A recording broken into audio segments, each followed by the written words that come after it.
Hello, okay, welcome to this week's episode of the Doctor Who Review. Right, let's get straight onto it. It's an episode with a very long opening. Doctor Who, the Pyramid at the End of the World. Yes, that was a big name. So, going to it. It does the throwbacks previously, and it shows that finally Bill has her date. So, to get to date,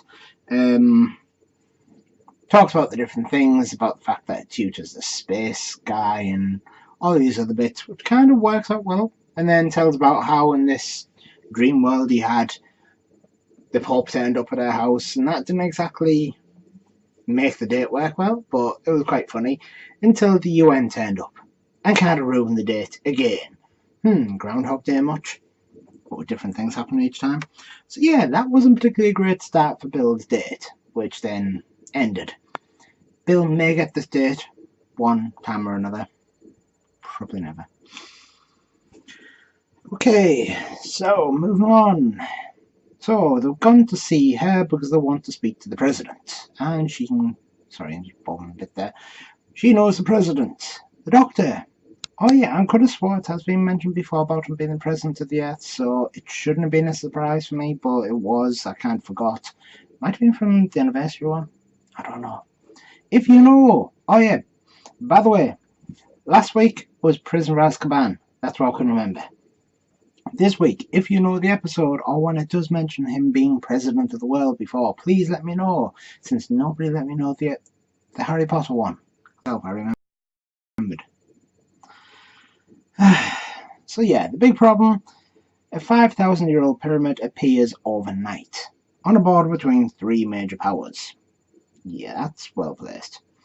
The Doctor has a guitar back and is basically playing to himself and talking to himself, and as he does. And then Bill calls and is like, oh yeah, are you finished? Are you talking to yourself? No, I'm meditating. Really? Weird meditation. He comes out to find himself, he doesn't want to talk to the UN, but he's already on the plane flying. Seriously, what's wrong with the TARDIS? Did it basically not want the Doctor to know the fact that it'd been moved out of his office, which now has apparently big windows? Yeah, that could take some doing. So yeah. So it now comes to the other point that was on earlier about that woman that has her glasses broken, which seemed very random, but kind of does slowly fit together. Yeah, so you got her. Why did she put it back in the door in the first place if somebody else was following? Really? What? Why? She was just begging for the end of the world. So yeah, random person looking after plants. I wonder what that could be. We all know.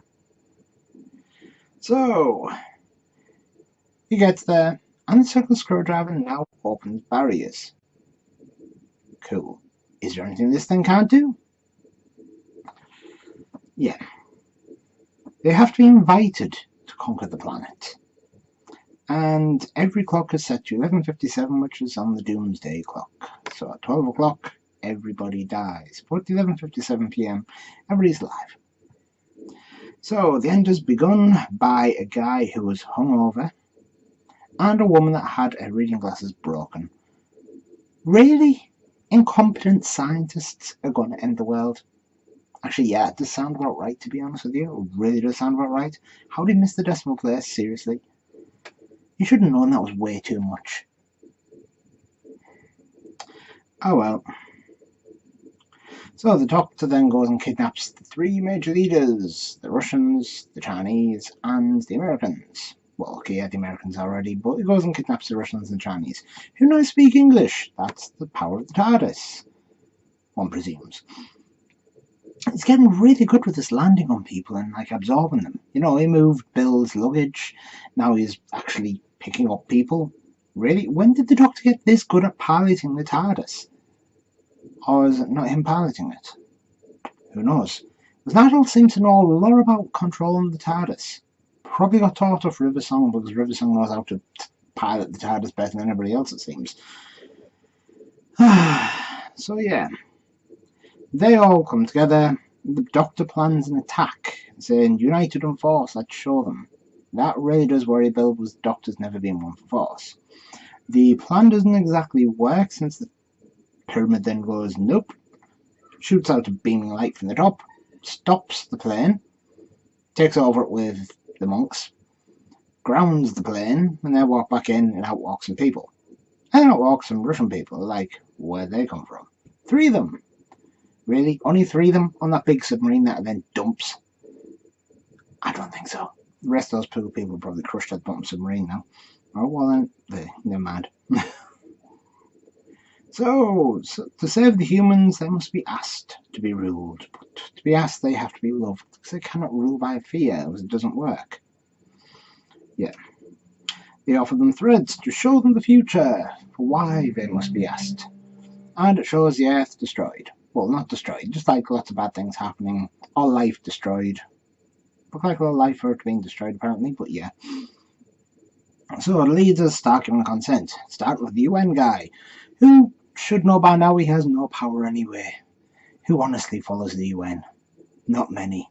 So, acting out fear is not consent, and he dies. Everything about it wasn't going to last too long. So the Doctor then puts all top secret files online and tells them, Google, we'll find out what it is. Because he finally realizes that the thing that's going to cause the end of the world isn't to do with the 3 powers. Of course, you should have known that. He finally clicks on, it's a ruse, you know.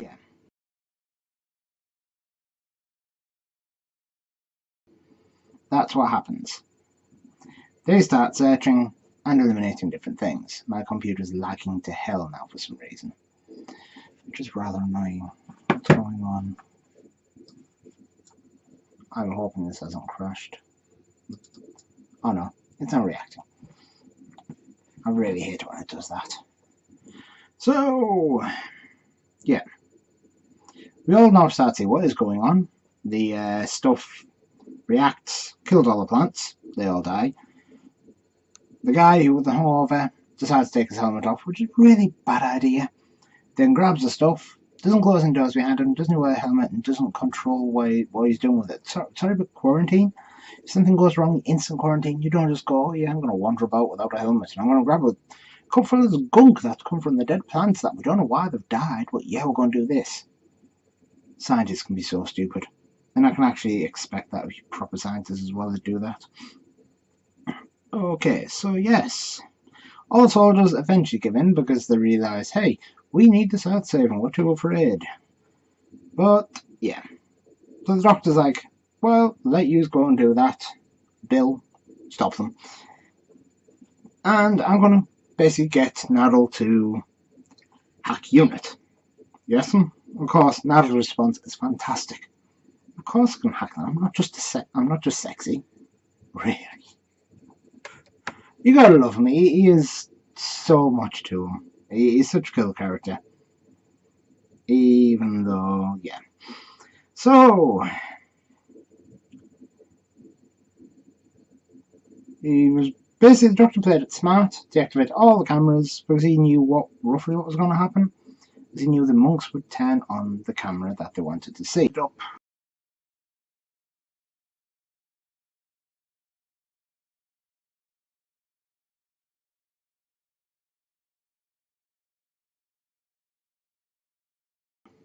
Not too good after parking TARDIS outside. So, the Doctor troubles over some ideas, eventually gets there and thinks a lot of himself, but he then starts boasting about how sexy and smart and handsome and brilliant the Doctor is. You know, so he's got an idea because he starts going on like that. Blow up the lab! So he starts getting together to build this device to blow up the lab, while the leaders try to give consent on strategy basis. We will live to fight another day, which is not love.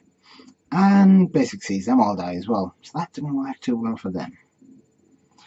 So, yes, Doctor sets everything off and then finds the doors won't open because of lockdown. He has to enter the combination.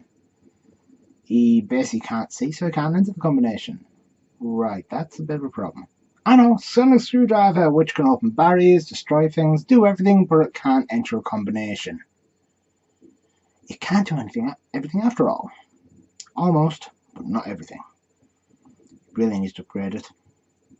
So, Bill's like, nope, you're not going to die, and you're blind. Really? Why didn't you say so earlier? She wasn't too happy, was she? Yeah, so he admits it. She decides she's going to basically give consent because she wants to save the Doctor. She doesn't save them. She doesn't ask them to save the world. She asks them to give sight back to the Doctor, which somehow gives over the entire planet to them. That's weird, but yeah. So the Doctor gets his sight back, blows it up, stops the planet from dying, but as a result of Bill's action, loses the planet. Yep, and that's when it leads to the next one, which looks really weird. So basically, it was kind of episode picking who they picked is slightly annoying because the mouse like, there's the dead monks and lots of talking goes on behind them. It's like really bad lip sync. But yeah. The idea was actually a really, really cool idea. There's a lot behind the episode which I think I liked slightly better. But I'm still interested to see where it goes. Whether it like redeems itself in a big way. I shouldn't do that, so it makes it look like I've got super moves, which I have anyway. But yeah, so hopefully a slightly less long video this week. It's interesting. I enjoyed it, but I'm waiting to see where it goes. The next episode hopefully will pay off better than it looked originally. But we'll just see. So yeah, that's this week's Doctor Who review. I should actually do more reviews than just basically abridged. It was like Doctor Who abridged in a very bad way. But yeah. So if you watched it here, thank you very much. I shall see you next week. And yes, see ya.